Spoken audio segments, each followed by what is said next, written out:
Good morning from the little town of St. Mary's, Ontario, Canada. My name is Marie and I'm here this morning to promote awareness of the signs and symptoms of the life-threatening condition, brain aneurysms, as well as the seriousness of ignoring the symptoms, as well as tell you about the life-threatening implications of being misdiagnosed because of a lack of awareness amongst the professional medical community. September is Brain Aneurysm Month. Burgundy is our color, and don't be a chicken, get scanned is our motto. An aneurysm is a weak point in a blood vessel wall, most commonly in an artery, forming a balloon-like projection. It almost always occurs at a point where the artery branches off. This condition by itself isn't especially harmful, but the artery is prone to rupture. A ruptured aneurysm is when the weakened artery breaks and allows uncontrolled bleeding to occur. An unruptured aneurysm may go unnoticed throughout a person's life, while a burst aneurysm could lead to the narrowing of the blood vessels in the brain, limiting the blood supply to the brain, which is a leading cause of disability, death, hydrocephalus, coma, or short-term and or permanent brain damage. Who is most likely to have one or more aneurysms? Number one is people who have a family history of brain aneurysms. Secondly are people who already have one. Interestingly, women are more likely to develop a brain aneurysm or to suffer a hemorrhage. In addition to this, high blood pressure and the use of cigarettes are also culprits of increasing the risk factor. Aneurysms often go undetected because they can have no symptoms until they rupture and bleed. When that happens, it can cause a sudden severe headache and nothing more than that. But it is usually nothing like any other headache you've ever had. It is very sudden or severe and the worst headache of your life. 1/3 to nearly half of patients have minor hemorrhages or warning leaks. The latter lead to a severe, devastating brain hemorrhage, and this is where I like to tell my story of survival. I was given a plane ticket to travel to the west coast of Canada to meet my family of first cousins and my aunt in 2005. Everything had gone smoothly in Calgary, and on the Sunday morning I got up as usual, prepared for church, and headed out the door of my cousin's home for a ride. When I arrived at church, I went in, sat down, and began to listen to the Sunday morning worship service. When straight out of the blue, I had the most powerful sensation of being hit in the back of the head with a fast line drive baseball. My vision became blurry, and I wondered to myself what might be going on. I started to see people through the distortion that was happening in my eyesight, but I made it a priority not to alarm anyone of what I was experiencing. When the service was over, we all went downstairs for coffee and an opportunity to meet lots of new people. I smiled, shook hands, and wondered to myself if I had possibly eaten something that wasn't quite right. As I continued to chat, however, it became very clear that something must be wrong with my vision. When I looked at people, their heads had separated and I could see half up there and half down there. Split vision. I kept silent about this, and even when going up the flight of stairs seemed difficult, I told no one. I didn't want to appear to be a chicken. I went back to my cousin's home that morning, had a nap, and told everyone I was tired. My cousin came upstairs and offered me a poultice to apply and thought my symptoms might pass. The next day, when everyone was going out for dinner, I soon declined because I had begun vomiting and thought I may have contracted food poisoning. At this point, it seemed to be the only thing that made any sense at all. I was seeing light shows and silver lines across my line of focus, but still did not want to alarm anybody. The next day, I flew to Vancouver to meet with more family and kept silent about my symptoms. After the holiday was over, I flew back to Ontario, and when I landed in the Toronto airport, my daughter met me there. I told her I wasn't feeling well and asked if she'd mind taking me to the hospital. They kept me all night for observation and determined, without any testing at all, that I was good to leave and if symptoms worsened, to go to my nearest emergency department. When I was back home, I made an appointment with my family physician, and he sent me to a doctor in London. When I was taken in and questioned about my symptoms, I was told that I had women's problems, depression, and I was given a prescription for antidepressants.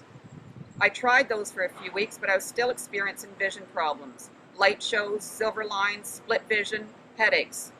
I made an appointment with my family doctor again, and asked him what I should be doing about my vision problems, in particular the light shows I was experiencing.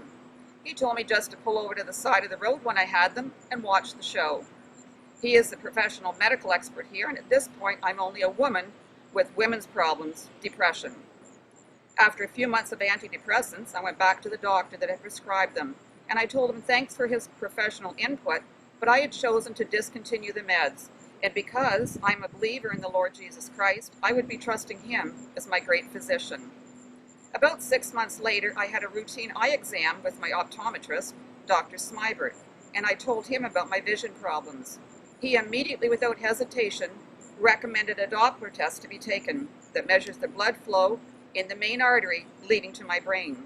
As a result of that test, it was discovered that I had a brain aneurysm. That was followed up with an MRI and an MRA angiogram. It was now obvious I had a couple of brain aneurysms. I met with a neurologist, Dr. Lowney, at the University Hospital in London, and interventional options were discussed. I chose, of the options available, to have a clipping of the artery done in my brain. After more testing, it was somewhat surprising to discover I had several other intracranial aneurysms. In 2006, I had an extremely invasive 7-hour brain surgery, and when I awoke in the ICU unit, I witnessed a woman right in front of me die from exactly the same surgery I had just survived. I knew then and there that God had given me a second lease on life. Recovery went well, and 2 friends supported me during the following 6 weeks. I do not have the debilitating symptoms common to many other survivors, but I do experience vision problems periodically, depression, forgetfulness from time to time, and my depth perception does not function properly, and I have challenges with stairs and escalators. These symptoms are not visible, and most do not understand or support me any longer. My remaining aneurysm is monitored by MRI. Here in Canada, awareness barely exists, and living from day to day with a ticking time bomb in my head can cause anxiety and stress. 2 no-nos for anyone that has these.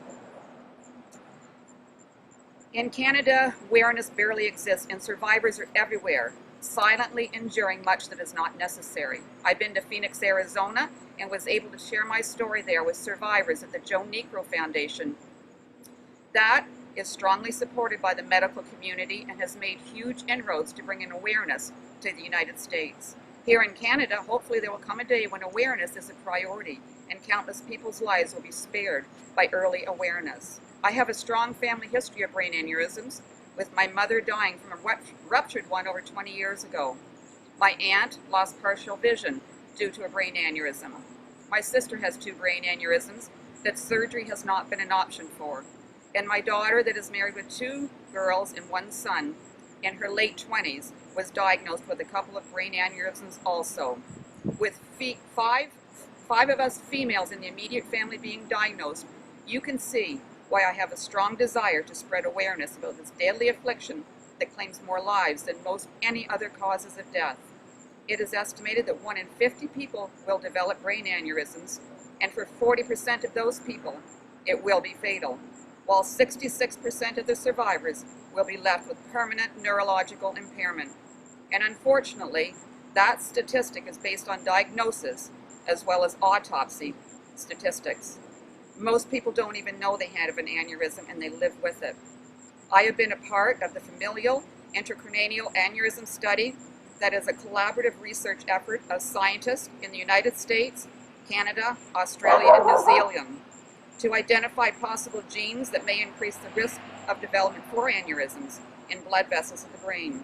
The study has involved 475 families with multiple affected family members. Researchers also hope to determine the effect of environmental factors such as cigarette smoking and high blood pressure on the expression of the genes. It is vitally important to be your own advocate and demand a scan. Demand intervention. Do not leave the hospital if you think things are not right. Do not be a chicken. It has been my privilege to share my story of survival with you and to give you hope. God is not done with any of us yet, so don't be a chicken. Take up the challenge and spread awareness.